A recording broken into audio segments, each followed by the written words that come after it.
learning about the Parshiot, the Sedra in of itself. Friends, we're in Parshat Vayetze. This Shabbat coming over here. We've already covered Toldot, we've covered parts of Chayesara, Vayera, and also Lech Lecha, and did a bit of Noach also. So let's go on to Parshat Vayetze. We're going to explore using Rashi, some of the commentaries of Rashi over here on this beautiful day, here in a nice park, filmed in the city of Bet Shemesh, to be precise, Ramat Bet Shemesh Aleph, to be precise. Now, before we go into Vayetze, I want to continue off towards the end of Toldot, Parshat Toldot, of what actually took place. At the end, we know that Yaakov Avinu is going to take the blessings from Esav, let's just say, and we are going to explore the last topic before we enter Parshat Vayetze. Okay, so we're at the end of Toldot. We're going to start on chapter 27. That's naturally Chav Zayin in Hebrew, and explore the Pesukim, the teachings, and use Rashi. I'd say it in Pasuk from Pasuk Aleph. Vayhi ki zaken Yitzchak, v'ticheyan enav, mereot vayikra et Esav beno hagadol, vayom elav beni, vayom elav hineni. So this is the whole topic, let's just say, with what actually took place within regards to Yaakov and Esav, within regards to taking the blessings. So I'll read the Rashi. V'ticheyan. Why were his eyes dimmed? That's the question. Ba'ashanan shel elu. There were the smoke. I believe the wives of Esav, of Esau, used to raise a smoke. Shayat ashnot. Umaktirot, they would burn incense. La'avodah zarah, for idolatry, for idols. Davar acher, there's another reason. K'shnei al gabei mizbeach, at the time when he was bound on the altar, Yitzchak was, vaya aviv rotzeh l'shachto, when the father was about to slaughter him. Ba'oto sha'a, that specific time, niftechu hashamayim, the heavens opened, v'ra'u malachei hasharet, the angels, ministering angels, saw, v'hayu vochim, they started crying, v'yardu demotehem, their tears actually came out, v'naflu al einav, and they fell on Isaac's eyes, lefichach kahu einav, therefore his eyes were dimmed, so he couldn't see properly. Davacher, there's another reason, kadesh yutol Yaakov et habrachot, so that Yaakov could take the blessings from Esav, because if it wasn't for the eyes being dim, maybe this was just on that specific day when this actually occurred in itself. Maybe it wasn't, or maybe it just started that day. So different reasons over here are posed. Now we're on Pasuk number 2. We're learning about how, let's just say, Yaakov was able to take the blessings from Esav in this week's Parsha. Pasuk Bet. Vayom hinena zakanti lo yadati yom moti.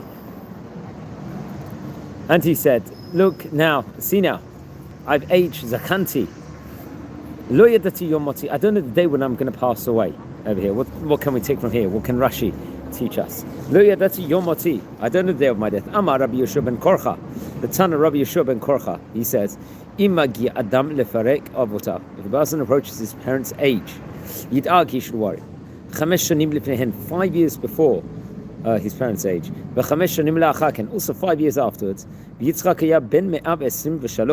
So he at that stage in time was 123, and he said, maybe he's going to reach his mother's age. Mother's age, we know, was 127 when she passed away.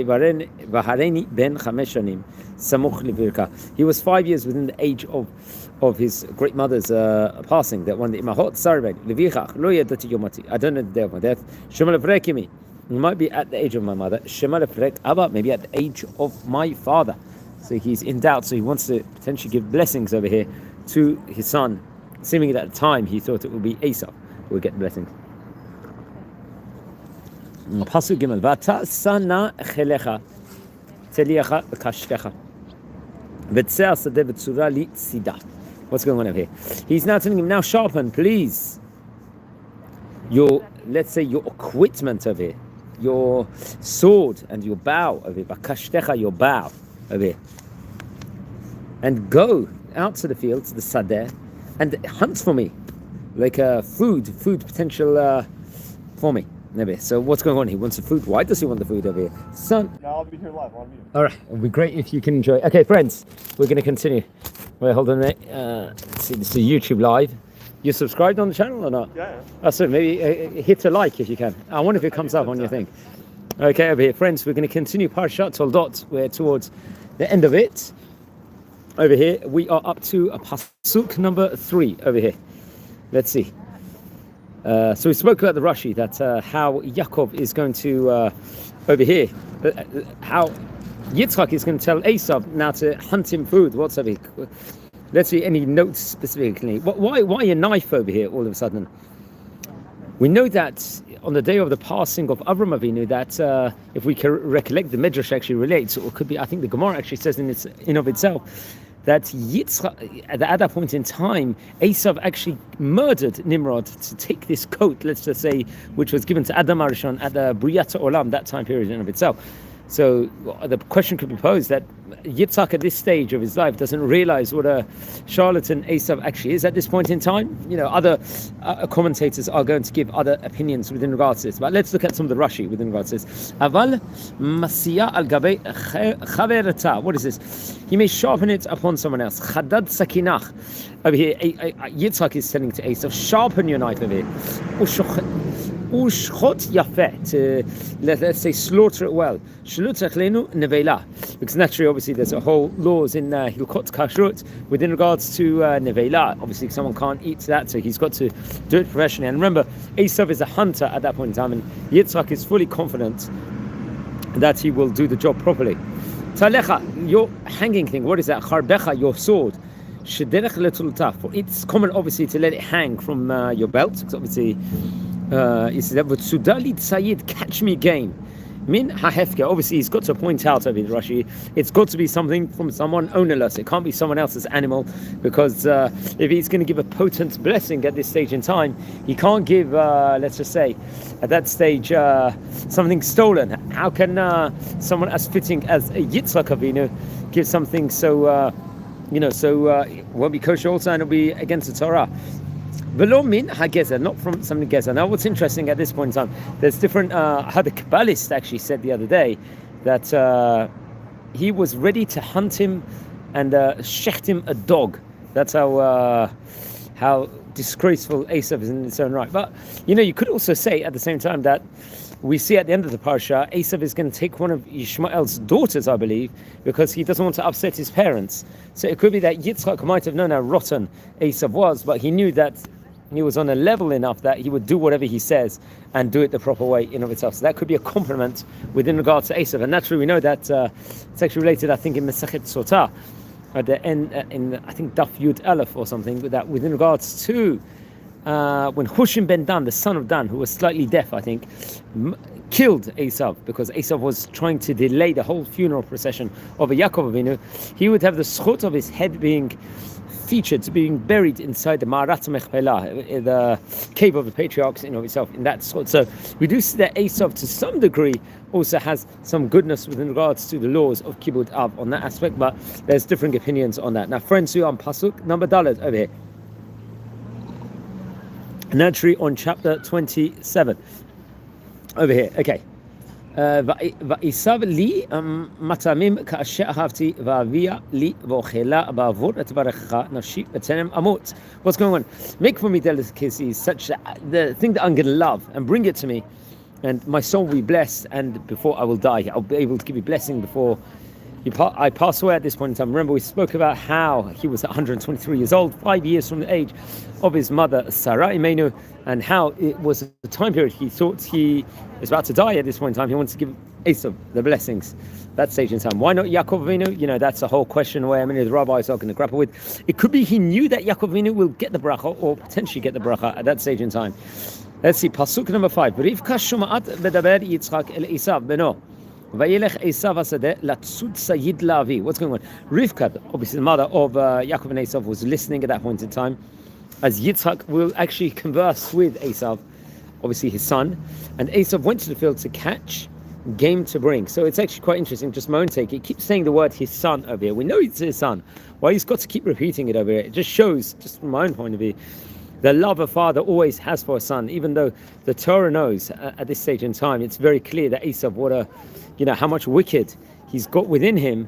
It just shows the love a father has for his son continuously, even when he's doing so much bad. The Torah is still stressed at this point in time he's his son. So that's one thing. But we see that Rivka was in a position where he can listen to Yaakov. Another lesson you can see is that And the trust there is between a Rivka and a Yitzchak Avinu was so great that, Rivka was part of the conversations in of itself. Now, why she is going to give instructions to Yaakov Avinu to, let's say, seemingly take the brachot, snatch the brachot from Esav, is another thing, all which the rabbis will actually discuss with on this specific topic, why she went about doing this specifically in this way.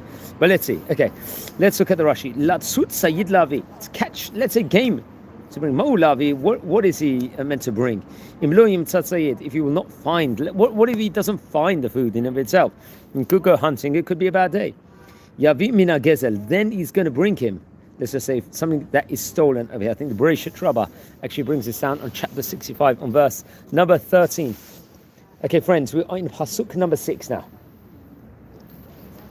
V'Rivka amra el Yaakov bena lemor hinei shamati et avicha medaber el Esav achicha lemor. Okay, so Rivka naturally is now going to say to Yaakov, obviously her son also repeating, I have heard what your father is speaking to your brother Esav saying.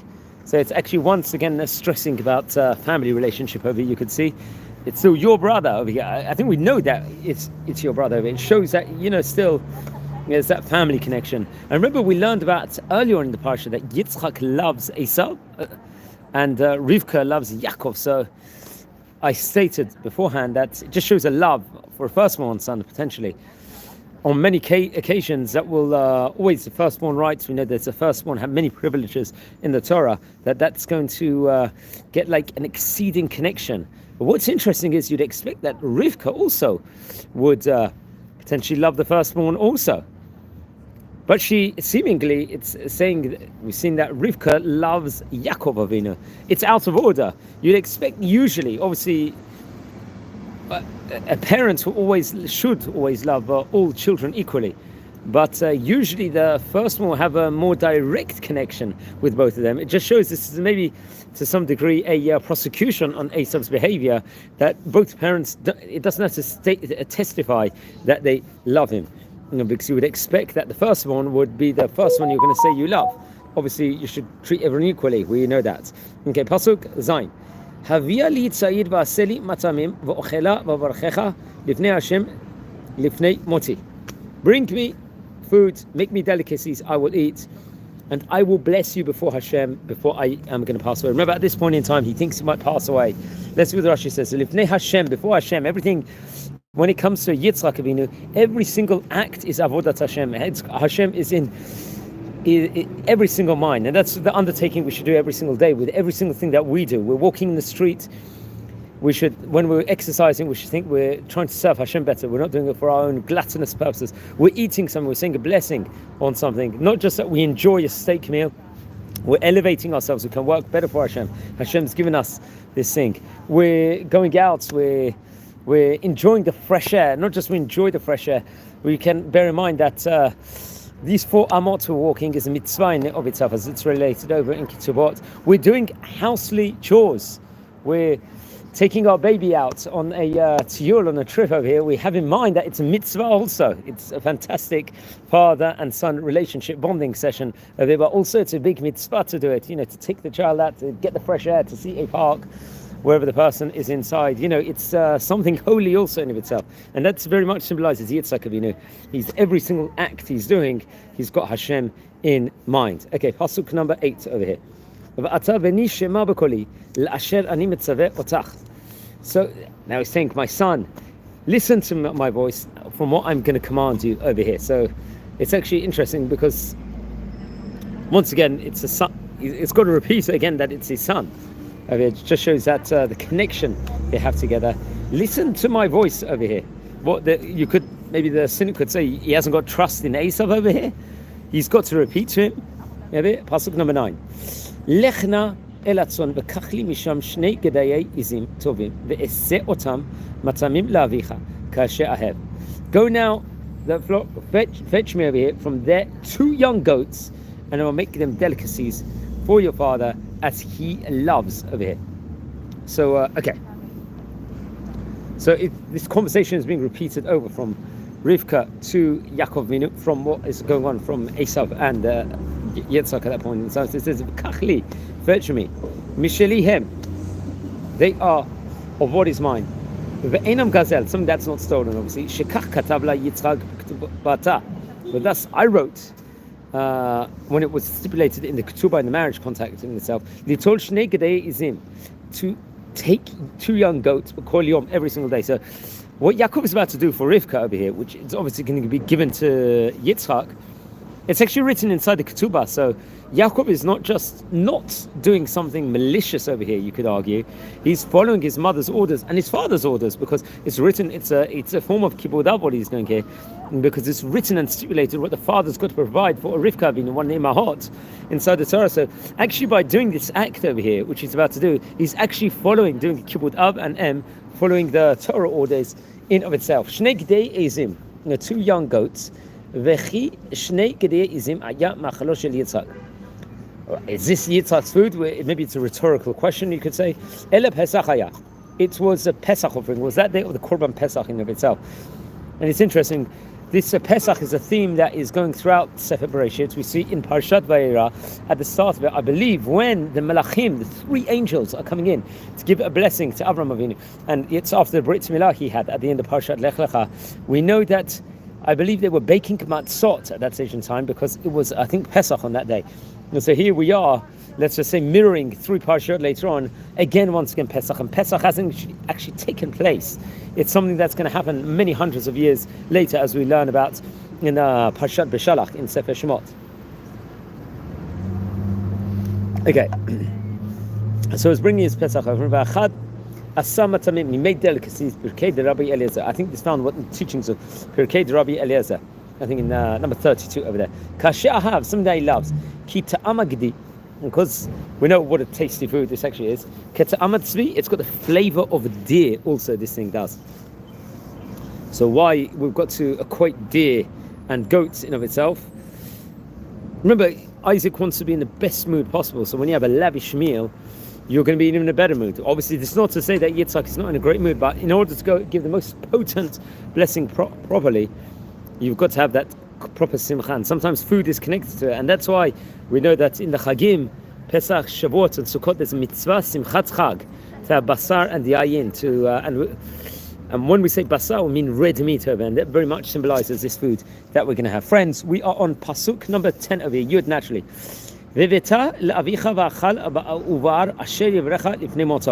You'll bring to your father, and he'll eat, so he may bless you before his death. So remember, at this point in time, it's exclusive between Rivka and Yaakov Avinu, that he's meant to get the brachot, and the blessing is going to be for you over here. Rivka is stating to Yaakov over here and assuring him that it's not gezel at this point in time what you are doing, it's your bracha at that point in time. And we know also towards the start of the parsha, when he is the firstborn now, he's purchased fair and square the birthright from Esav Arasha, as we learn at the funeral, at the time period of the Shiva of Avram Avinu. He purchased the firstborn right in of itself. So it's his right over here. He's entitled to this over here. By the way, I'm not going to state over about many commentaries. I remember listening to Shirim from Rabbi David Kaplan from Yeshivat Or Sameach, where he gives many different reasons why it had to be in this fashion. He had to take the blessings, and why Rivka can't tell Yitzchak Avinu bluntly about why Yaakov has to get the blessings. The whole order and whole many reasons to it, which I'm not going to jump into now. Okay, friends, we are now on pasuk number 11. Yud Aleph. Vayomer Yaakov el Rivka imo hen Esav achi ish sa'id v'anochi ish chalak. So Yaakov is reasoning now with Rivka, his mother. You know, this might not work over here. Esav is hairy, as we know, naturally. He's ready-made. That's the word Esav in of itself. And Yaakov Avinu is very smooth. We know someone tamim is smooth in of itself. As the Rashi says, Ish Sa'i is a hairy man. Ba'al Se'ar, one who, let's say, he has a lot of hair in of itself. So this is going to be problematic. And but just to go back to it, we learned that at the start of Parshat Toldot, Esav's characteristics of like being hairy, being ready-made, it wasn't necessarily a bad thing. It could have potentially been a brilliant thing. You see many people that are hairy, that are strong, that are hunting, which are fantastic and brilliant people. And the original partner relationship between and let's say someone Esav Arasha and Yaakov, it was meant to be a good one, where Esau will hunt and work and will serve Yaakov, and they'll be brilliant together. It's actually interesting. A friend of mine has got a blog, and he's got like millions of followers, and he was talking about the Israel and the Palestinians over here, and how much bloodshed the Palestinians have caused, especially these last 75 and a half years, or all throughout the Jewish history. How much difference it could be, because the Arabs are cousins at the end of the day. And, the Palestinians, they live in this vicinity for so many years. Imagine if they would have respected Am Yisrael, and in 1948 they would have, let's say, agreed to live beside Am Yisrael in harmony and everything else. Imagine the friendship and the partnership and the trade there could have been, and the labor. It could have been, Israel could have been even at a much greater level at that stage in time. But they chose such a vicious different path. They did. Than obviously what they could have done all these years. Obviously, we hope they will do teshuvah, and there'll be better times ahead. Actually, coming from, unfortunately, someone very near me, only that lives within half a kilometer away, a heroic soldier had just lost in battle in Gaza, Hashem Yikam Damah, and there were a funeral procession started from the city of Bet Shemesh, where just only hundreds of meters away from here, where they were escorting the heroic soldier as he's going to be buried actually now in Jerusalem. So maybe this Torah learning we're doing now on this Parsha is going to be in his Suchot. Okay, friends, we are on Parshat in Pasuk number 12. So we're trying to reason. What's Rivka going to say to Yaakov, about this, let's say, this scare within regards to the threat this, let's say, seemingly a plot is going to pose over here. Pasuk Yud Bet. Ulai yimusheni avi vayiti ve'enav.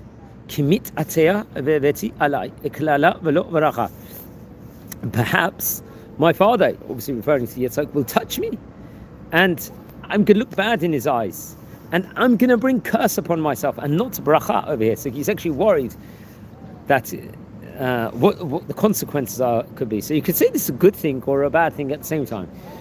This is just my own 2 cents of it. Like, it's not worth much. One meaning could be that we see that Yaakov Avinu over here is not necessarily, shows that he hasn't got, maybe he's got total emunah over here, but why is he questioning this whole scenario over here? He's a firstborn. He should be confident in what he does and should follow his mother's orders over here through. But also at the same time, he's showing how honest he actually is, because he's not just worried about this act in of itself, because he could get away with it. He could, if Yitzhak was seemingly blind, and he's bringing the food that his mother wants, and he's following his mother's orders. But just shows that he's still very worried at that point in time about what the consequences are. He's got such faith in Hashem, he doesn't want to bring curse upon himself. And he's worried about what the consequences are within regards to this. So let's look at the Rashi. Yimusheni, he's going to touch me. Kamo mimashesh b'tzaraim. It's like the groping at noontime, they say. Actually, the Rashi says. I think that we actually use a pasuk in Sefer Devarim over here in chapter 28, verse 29 over here. Okay, so let's see what is Rivka going to respond over here. Vatzomelo imo alai kilatecha beni achshema b'koli velech kachli. But his mother had said over here, naturally, Rivka, your curse will be onto me, my son. Only listen to my voice and bring me this food over here. This is actually interesting. She's willing to take the curse over here.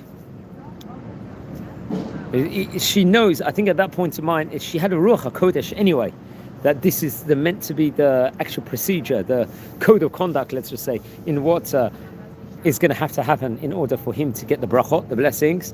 So she is so confident that she could even take the curse upon him. And I think at that stage in time, it could be that Yaakov Avinu is going to see the confidence in Rivka over here. So he is going to be able to follow this strand. He knows that he's got to... It's very dangerous if Esav Arashai is going to actually take this blessing, because remember, the firstborn is going to have to carry out all the Avodat Hashem, all the korbanot inside the Bet Mikdash, inside the Mishkan at that point in time. So how central is that someone like on Yaakov's Madrega will have to get the brachot? Okay, pasuk number 14.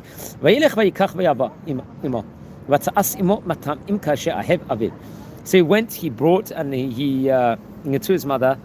And his mother made delicacies the father, which his father loved. Remember, at this stage in time, what's interesting is, we have to point out that Yitzchak, at that stage in time, Yaakov was actually able to get the food very quickly. Esau is still hunting at that point in time. And remember, Yaakov is being instructed after Esau's been instructed.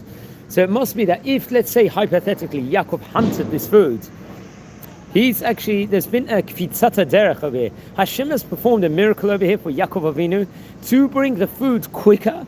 He would slaughter the food quicker. So Hashem is actually here and directing Yaakov to get the blessings before Esau, is making the process quick over here, which Rashi doesn't really point out over here. Probably the other commentators do, but this is what I can see, because he's going to come back much quicker. So let's see, Pasuk number 15.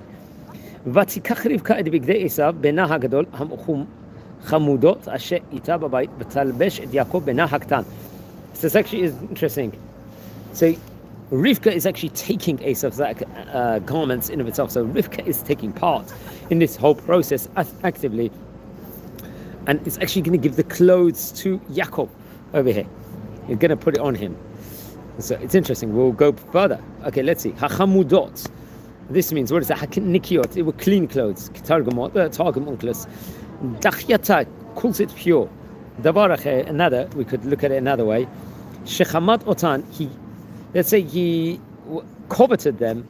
Mina Mimrod. We know the whole episode where it was reported over that Esau murdered Nimrod on the Shiva of Avram Avinu, which we related before, and this coat was very, very significant in of itself. It's actually Bereshit Rabbah that actually states out here on chapter 65, verse 16, that these garments actually belonged to Adam originally, and they say that all types of animals were actually featured on it in of itself. Supernaturally, this coat in itself attracted the animals, and so actually Rivka is going to give this to Yaakov to actually wear these unique garments, and it's going to actually help give the impression that he happens to be Esau, so he's going to be able to get the brachot from Yitzchak Avinu. Okay, so Pasuk number 16, friends, over here. Friends, anyone tuning in at the moment, please subscribe to the channel. We are nearly on 5,500 subscribers over here. We're learning every single day, covering loads of different videos over here. Don't forget to smash the like button and subscribe to the channel. Okay, friends, we're on Pasuk number 16 over here. Okay. What's going on here? Now, with skins of the goat kids, she clothed his arms and his smooth-skinned neck. So over here, it's a totality. We are having, he is being dressed in a total formula in of itself, so that it's going to be a total impression that he is Esau over here. Now, we're going to see something interesting. Keep this, because at this stage in time, the entire body is like Esau's over here. So it should be that when Yitzchak Avinu is going to feel him, it's guaranteed to be Esau over here. Now, it's not going to be that. It's not going to be the case over here. So let's see. Pasuk number 17. Let's stay with me.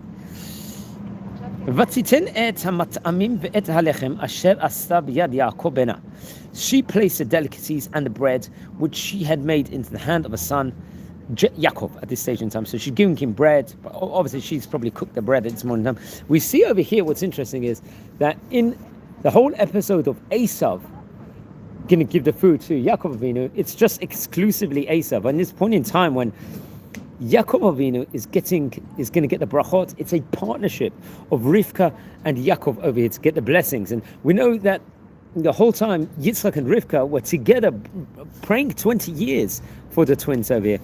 So it's fitting that Rivka is going to have a huge central role in these brachot that are going to come out. And this brachot is going to be passed on from generation to generation. And we see it in our generation where all of us are garnering a massive blessing over here. Okay, Pasuk number 18. Vayavo el aviv vayomer hineni mi ata beni over here. So he's come to his father. Naturally, we're talking about Yaakov over here. Remember, Esau at this point in time is out of the picture. And father, and he said, "Here I am. Who are you, my son?" So it's actually interesting over here. Esau is asking who he is over here. So I think there's different questions. It's like a rhetorical question over here also. I think a great rabbi I was listening to a shir once, and he said, when he said, "Who are you, my son?" it wasn't, "Are you Esau?" Who are you? Are you someone righteous, worthy of these brachot over here? Is this Esau? Are you an Esau? That is, are you a person, a human being that's worthy of these brachot? That's what he's saying over here. Okay. And what's interesting, it says the words hineni also. When you're saying hineni, it's like there's like analyticity. He wants to give a brachot over here. Pasuk Yutet.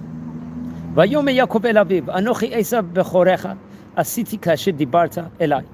Kumna sheva v'achla mitzidei ba'avur tevarchani nafshecha. So he says, so Yaakov naturally, it happens to be Yaakov over here at this one time. It is I, Esav, your firstborn. Now it's interesting, it's got the word I and Esav, your firstborn. I've done you as you told me, please come up, eat the food, and your soul will be ready to bless me. What's interesting over here, inside this pasuk, is he's saying it politely. Someone, and we're going to see later on, Esav is going to speak very rudely. Okay, let's see. Anochi Esav bechorecha, it's I, Esav your firstborn. Anachi yamevilecha, I'm the one who's bringing you a meal. The Esav hu bechorecha, and Esav is your firstborn over here. What's it implying over here? I think the Tanchumai Yashan actually says, I am Esav, your firstborn, which is how Yitzchak must have understood it. But Yaakov would not utter like a gross falsehood over here. The words he means, it is I, and Esav is your firstborn. I think the Siftei Chachamim actually speaks about this. Okay, pasuk number 20. Vayome Yitzchak el beno. Very interesting. Yitzchak is asking, how is it so quick you've come to me? And what's interesting, because Hashem your God arranged it for me. So it's interesting, he's saying the word Hashem over here. Esav cares about Hashem. Esav was willing to sell his firstborn rights and was hunting and murdering Nimrod during the Shiva of Avram Avinu. All of a sudden, Esav is in, Hashem is in his mind over here. That's the first question you could pose. So it just shows that Yaakov Avinu over here, by saying Hashem is here, Hashem's made it quick, Yaakov is hinting, you could say, to Yitzchak Avinu, that really it's Yaakov taking the brachot from Esav. I'm worthy of the blessings over here. But the terminology is saying, so Yitzchak, he probably reads into it and is now going along with the flow of, let's say, the conversation in of itself.